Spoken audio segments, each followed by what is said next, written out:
The restaurant was warm, full of golden chandeliers and soft music, yet her hands were cold, so cold she could barely hold the cutlery. Emma stood at the entrance, unaware that tonight would change the trajectory of her entire life. A billionaire, a blind date, a chance for love she never believed she deserved, yet she wasn't scared of him. No, the fear twisting her stomach came from the small hand wrapped around her finger. Her 7-year-old daughter, Lily, clung to her side like a shadow. The thought hammered inside her chest like a cruel drum. He won't want me once he sees her. No man ever does.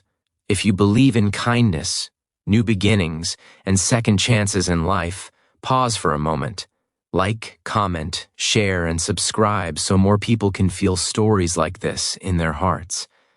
Because tonight, love would be tested, walls would break, and fate would prove that sometimes the thing we fear losing is exactly what leads us home. Emma Parker was not always the woman who avoided love like a guilty secret. Years ago, she had been bright, ambitious, full of dreams and laughter. She married young, too young perhaps, trusting with the kind of innocence only first love carries. But innocence breaks easily. Her husband left when Lily was barely 3, leaving behind nothing but unpaid bills, empty promises, and silence that swallowed her every night. Emma learned quickly that life doesn't pause for heartbreak. She worked 2 jobs, waitressing evenings, stocking shelves nights, just to keep her daughter warm and fed. Romance became a luxury she couldn't afford, like expensive perfume or uninterrupted sleep. But her friends, stubborn in their belief that she deserved happiness, signed her up for a blind date. They promised him kind, gentle, successful. A man who wasn't intimidated by responsibility. A billionaire tech entrepreneur, to be exact. Emma laughed when they described him. Men like that did not look at women like her, not when she came with the responsibility of small feet, messy hair, and school fees. Yet somehow, she found herself here, heart beating like a wounded bird against her ribs, holding her daughter close because she couldn't find a sitter she trusted. The restaurant shimmered with polished silver and crystal glasses. Couples smiled across candlelit tables, perfectly dressed, perfectly paired. Emma felt like a stain on white silk simply by breathing there. She wore her best dress, though it was 3 years old. She curled her hair, though the wind outside had loosened it. And her daughter wore a faded pink sweater with a unicorn on it. Cute, but painfully out of place among the glittering diamonds around them. She almost turned back. But then she saw him. Alexander Hayes, tall, striking in a tailored black suit, hair the color of autumn chestnuts, eyes sharp but not unkind. He looked powerful, self-assured, a man who could buy empires before breakfast. And he stood when he saw her walking in, noticing her, really noticing her, as if she belonged in his world. Emma swallowed hard, the shame burning through her. She waited for his eyes to shift to Lily. They did. And in that moment, everything inside Emma shattered. She saw it clearly. Disappointment, surprise, the hesitation she knew too well. She prepared herself for the polite excuse, the uncomfortable smile, the invisible door closing. But instead, something unexpected happened. His eyes softened.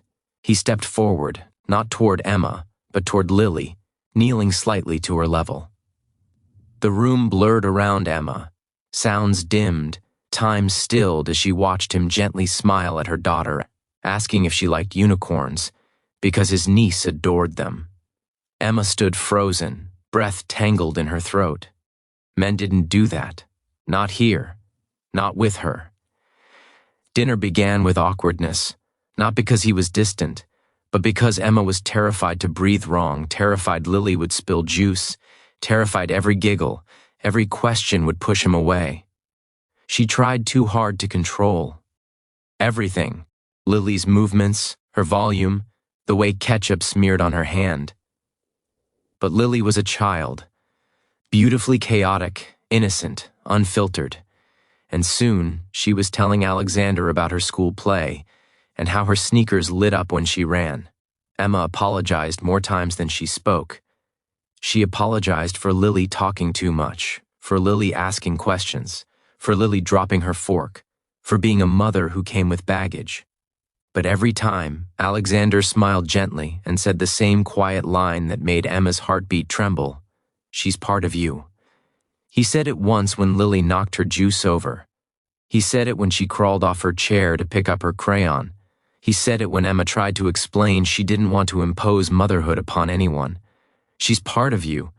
How could 6 words hold the power to undo years of shame? Dinner stretched into stories. Emma spoke cautiously at first, but Alexander asked about her dreams, not her failures, about her favorite books, her childhood, her humor. He made her feel like someone beyond survival, like a woman who existed, who mattered. And then dessert came. Lily fell asleep beside Emma, curled against her arm. Her tiny body rose and fell softly with each breath. Emma covered her with her coat, suddenly aware of how peaceful she looked, unaware of the world's cruelties, its judgments. She felt tears sting. "This is why I didn't date," she whispered, voice shaking. "Because people don't just reject me. They reject her."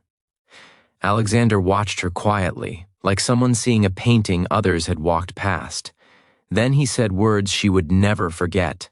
"If someone rejects her, they never deserved you in the first place."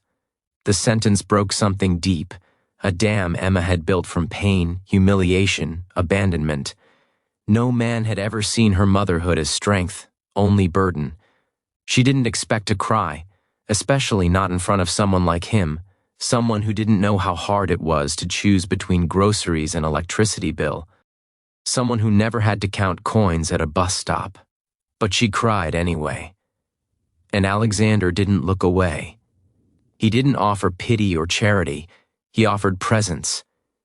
It was Lily who woke up minutes later, drowsy and confused, asking in a sleepy voice if he would come see her garden someday. She told him she grew marigolds in cans because real pots were expensive. Emma felt embarrassment rise again, but instead of awkwardness, Alexander asked how long she had been growing them and whether she could show him pictures sometime. Lily nodded, thrilled, because someone cared. Emma drove home that night with a trembling heart. She didn't expect a second date. Billionaires lived in different universes, marble floors, private jets, limitless choices. She lived in a small rented apartment that smelled of lavender detergent and survival. She didn't expect to hear from him again, but he called the next morning, and the next, and the one after. Slowly, the wall she built brick by brick against love began to crack. They met again, at the park this time, where Lily could run freely. Then the beach, where she collected seashells. Then the library, where Alexander chose books Emma once loved but abandoned because life had no time for fiction. He didn't shower them with gifts or grand gestures. He showed up, steady, consistent, patient. Weeks turned into months, and Emma started to believe maybe life was giving her a second chance. Yet fear never fully left. She was scared of happiness, like someone afraid to touch flame even when it warms, because she knows burning by memory. One evening, Alexander held her hand as they walked home. Lily skipped ahead, chasing fireflies. The street was lined with dim lamps, casting amber glows on pavement washed by recent rain. Emma's voice trembled when she spoke.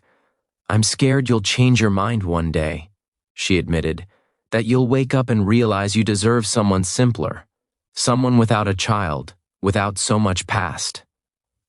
Alexander stopped. Walking. Rain-wet leaves shimmered under the streetlight, the night quiet and listening. He gently turned her face toward him. His voice was low, steady, unshakable. "You're a mother. You're strong. You fought storms and survived. Why would I want less?" she cried again, not from pain, but from something even more overwhelming, hope. Months later, under the soft flicker of fairy lights in Emma's tiny living room, Alexander knelt, not with a ring at first, but with 2 small velvet boxes. One for Emma, one for Lily. He wasn't proposing to a woman alone. He was proposing to a family.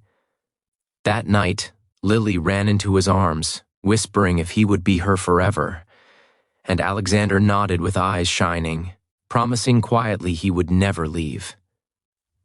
Emma watched them hug, her vision blurred by tears.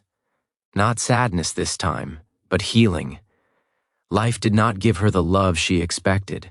It gave her something better. Someone who understood that motherhood was not baggage. It was beauty. It was strength. It was love multiplied. It was part of her. If this story touched your heart, please like, comment, share, and subscribe so more souls can feel this warmth.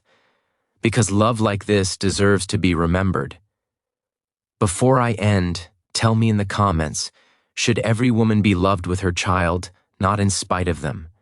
And so, the story of Emma and Lily didn't end with fear. It began with it, and grew into a love that accepted everything she once believed made her unworthy. Because the right heart will never ask you to choose between love and your child.